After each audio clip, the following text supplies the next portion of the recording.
அனைவருக்கும் வணக்கம். நான் உங்கள் பத்திரிகையாளர் ஆர்.எஸ். கார்த்திக். இந்த வீடியோவில் நம்ம பார்க்க இருக்கிறது நம்ம வேற லெவல் சினிமா சேனலோட சினிமா விமர்சனம். இப்போ நம்ம பார்க்க இருக்கிறது இந்த வாரம் திரைக்கு வந்திருக்கிற கல்வன் படத்தோட விமர்சனம்.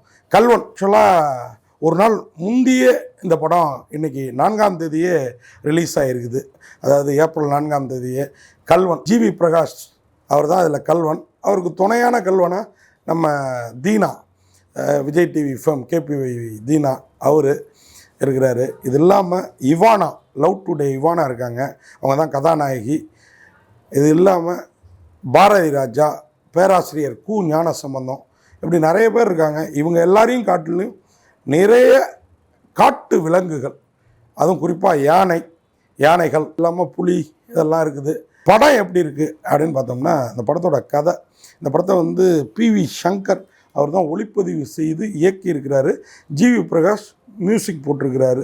அதுவும் குறிப்பாக பாடல்கள் இசை உண்மையாக பாடல்கள்லாம் உண்மையாக வேறு லெவலில் சூப்பர் ராகம் அப்படின்னு தான் நான் சொல்லுவேன். எங்கேயோ கெட்ட ரகம்னாலும் காதுக்கு இனிமையான ராகம், அதை மட்டும் நம்ம சொல்லணும். சிறப்பாக இருக்குது.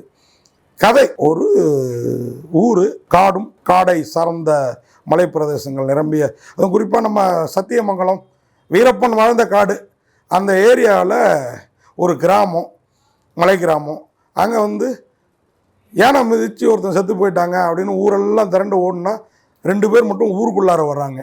யாருன்னா ஜிவி பிரகாஷும் தீனாவும் கொள்ளையடிக்கிறதுக்கு. மசானா கொள்ளைக்கு பக்கத்தில் ஊரில் இருக்கவங்கெல்லாம் போனால் அந்த ஊருக்குள்ளார பூந்து திருடுறதுக்கு இறங்குறாங்க. இப்படிப்பட்ட கல்வனாக இருக்கிற இவங்க 2 பேரும் திடீர்னு இவானா மீது ஜிவி பிரகாஷுக்கு காதல் வந்ததும் எப்படி மாறுறாங்க, ஏன் மாறுறாங்க அப்படின்னா, ஒரு முதியோர் இல்லத்தில் ஜிவி பிரகாஷ் பெயிண்ட் அடிக்க போகிறார். அதுவும் இவானாவுக்காக தான் அந்த முதியோர் இல்லத்துக்குள்ளார போகிறாரு, பெயிண்ட் அடிக்கிற வேலைக்காக. என்ன இவானாவோட காதல் ஏற்பட்ட பிறகு கல்வன்கள் உள்ளங்கவர் கல்வனாக மாறிடுறாரா கல்வன் ஜிவி பிரகாஷ் அப்படின்னு கேட்டிங்கன்னா அதுதாங்க இல்லை. முதியோர் இல்லத்துக்குள்ளார போகிறாரு. முதியோர் இல்லத்துக்குள்ளார இவானாவுக்கு என்ன வேலை, இவானாவுக்கும் இவருக்கும் எப்படி அறிமுகம் அப்படின்னு பார்த்தீங்கன்னா, இவானா வீட்டுக்கு கொள்ளையடிக்க போனப்போ தான் இவானா கூட இவருக்கு அறிமுகம். அந்த அம்மா இவங்க 2 பேரையும் பிடிச்சி அடைச்சி வச்சு போலீஸுக்கெல்லாம் ஃபோன் பண்ணிடுது. அங்கேருந்து எப்படி எஸ்கேப் ஆகுறாங்க. இவானாவோட அப்பாவாக வர்ற கு ஞானசம்பந்தம் பொண்ணோட பேர் கட்டுறக்கூடாது இந்த கேஸில் அப்படின்னு சொல்லி இவங்களை பிடிவிச்சிட சொல்லுவார் வெளியூரில் இருந்துட்டு. அதனால் இவங்க 2 பேரும் தப்பிச்சு வருவாங்க. அவங்க வீட்டுக்கு கொள்ளையடிக்க போய் அங்கே மதில் ஏறி குதிக்க முடியாமல் இவங்க மாட்டிக்கிறதுலாம் வேறு லெவலில் இருக்கும் படத்தில். கட் பண்ணால் இங்கே இவானாவோட இவர் அவங்க நர்சிங் படிக்கிற காலேஜ் இதெல்லாம் ஃபாலோ பண்ணி லவ் ஃபால் ஆகிடுவார். ஆனால் ஃபாலான லவ் தான் இது. ஒரு நர்சிங் படிக்கிற மாணவி எப்படி திருட்டு பையனை லவ் பண்ணோம், ஆனால் லவ் பண்ணாங்களா இல்லையா? இவானா நர்சிங் அந்த மருத்துவ சேவைக்காக அந்த ஆசிரம் முதியோர் இல்லத்துக்கு போவாங்க. அங்கே ஃபாலோ பண்ணி போய் இவரும் பெயிண்ட் அடிக்கிற வேலைன்னு சொல்லிட்டு அங்கே ஒரு வாரம் இருக்க வேண்டியிருக்கும். அங்கே பாரதி ராஜா வயது முதிர்ந்த நிலையில் ரொம்ப இதுவாக இருப்பார். அப்பப்போ அந்த முதியோர் இல்லத்தை விட்டு கிளம்பி வெளியில் போயிடுவார். இப்படி போயிட்டு வர்றப்போ இவானா அவர் மேலே ஸ்பெஷல் கேர் எடுப்பாங்க. அதை பார்த்துட்டு ஜிவி பிரகாஷுக்கும் அவர் மேலே ஒரு மதிப்பும் மரியாதையும் கூடி, இவரை நம்ம வீட்டுக்கு அழைச்சிட்டு வந்தால் இவானா நம்மளை லவ் பண்ண ஆரம்பிச்சிடுவாங்க அப்படின்னு சொல்லி இவர் களம் இறங்கி பாரதி ராஜாவை தன்னுடைய தாத்தாவாக வீட்டுக்கு கூப்பிட்டு வந்துடுவார். குடிசையும் குப்பையுமா இருக்க வீட்டுக்கு வந்த பாரதி ராஜா அங்கே பண்ணுற அலும்பு, இவங்களுடைய காதலோட நெடிச்சியாக என்ன ஆகும்னா, இவானா அந்த வீடை சுத்தம் பண்ணி கொடுத்துட்டு போவாங்க. இப்படிலாம் சீன்ஸ் பிரமாதமாக பில்டப் பண்ணியிருப்பாங்க. இப்படி போயிட்டுருக்க கதை. இவர் ஏன் பாரதி ராஜாவை தத்தெடுத்தார் அப்படின்னு பார்த்தீங்கன்னா, இவானாவுக்காக, இவானாவின் காதலுக்காக வான்னு கேட்டிங்கன்னா அதுதான் இல்லைன்னு அங்கே பாருங்க டைரக்டர் ஒரு மேட்ரு. அதுக்கப்புறம் தாங்க கதை. ஊருக்குள்ளார யானை பண்ணுற கலவரம் ஒரு பக்கம்னா, ஜிவி பிரகாஷ் பண்ணுற கலவரம் இன்னொரு பக்கம், ஜிவி பிரகாஷும் தீனாவும் பண்ணுற கலவரம்.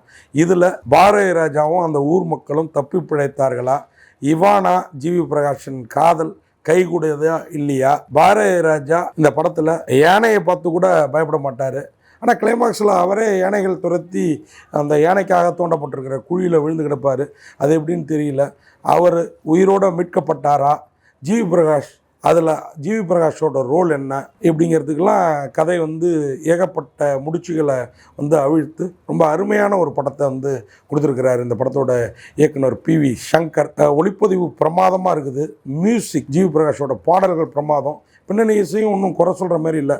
ஆனால் படத்தில் சில காட்சிகள் ரொம்ப லெங்க்தியாக இருக்குது. குறிப்பாக பாரதி ராஜா அந்த புளியை துரத்துறதுக்காக புலி மாதிரியே தன்னுடைய முகத்தை மாற்றிக்கிறது, உருமுறது, போகிறது வர்றது. அதே மாதிரி பாரதி ராஜா ஜிவி பிரகாஷோட தாத்தாவாக வந்த பிறகு வீட்டில் எனக்கு இந்த பிரியாணி தான் வேணும், அந்த பிரியாணி தான் வேணும், குடிக்கிறது இல்லையா, அது என்ன வீடான்னு பண்ணுற கலாட்டா. அதே மாதிரி கோயில் யானையை கூப்பிட்டு வந்து திருவிழாவுக்கு வந்த கோயில் யானையை கூப்பிட்டு வந்து பாரதி ராஜா அவருக்கு பயமுறுத்த ஜிவி பிரகாஷ் போடுற திட்டத்தப்போ நம்ம அந்த கோயில் யானையோட பாகன் வந்து நான் நம்பூரி இல்லை நாயர் இல்லை நம்பூரி ஆக்கணும், நாயர் இல்லை நம்பூரி ஆக்கணும்னு அடிக்கடி சொல்கிறது. இது மாதிரி சில சீன்ஸ் லெங்க்தியாக இருக்கிறது மட்டும் கொஞ்சம் அவர்ஷனம் தந்தாலும் இந்த கல்வன் ஆக்ஷன், திலீப் அவருடைய ஆக்ஷன், PV சங்கரோட ஒளிப்பதிவு இயக்கம், ஜிவி பிரகாஷ் வர நடிப்பில் மெருகேறிட்டே போகிறாருங்க. ரெபல் ஆகட்டும், இந்த படமாகட்டும். ஆனால் அவருடைய படங்கள் அந்த அளவுக்கு போதாங்கிறது. முன்னாடி நடிப்பு நல்லா இருக்காது ஜிவி பிரகாஷ்ட, கதை காட்சிப்படுத்தலாம் பிரமாதமாக இருக்கும். இப்போ நடிப்பு பிரமாதமாக இருக்குது, காட்சிப்படுத்தல்கள் கொஞ்சம் படுத்துது. அதை ஜிவி பிரகாஷ் கவனத்தில் கொள்ளணும். அதேமாதிரி இசையிலையும் சிறப்பாக அவரை இசையில் வந்து குறை சொல்லவே முடியாது, சிறப்பாக பண்ணியிருக்கிறாரு.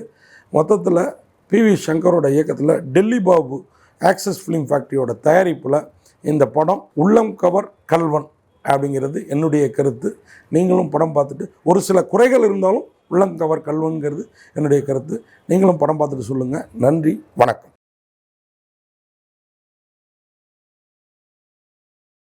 இந்த வீடியோ உங்களுக்கு பிடிச்சிருந்தா லைக் பண்ணுங்கள், கமெண்ட் பண்ணுங்கள், ஷேர் பண்ணுங்கள், சப்ஸ்கிரைப் பண்ணுங்கள்.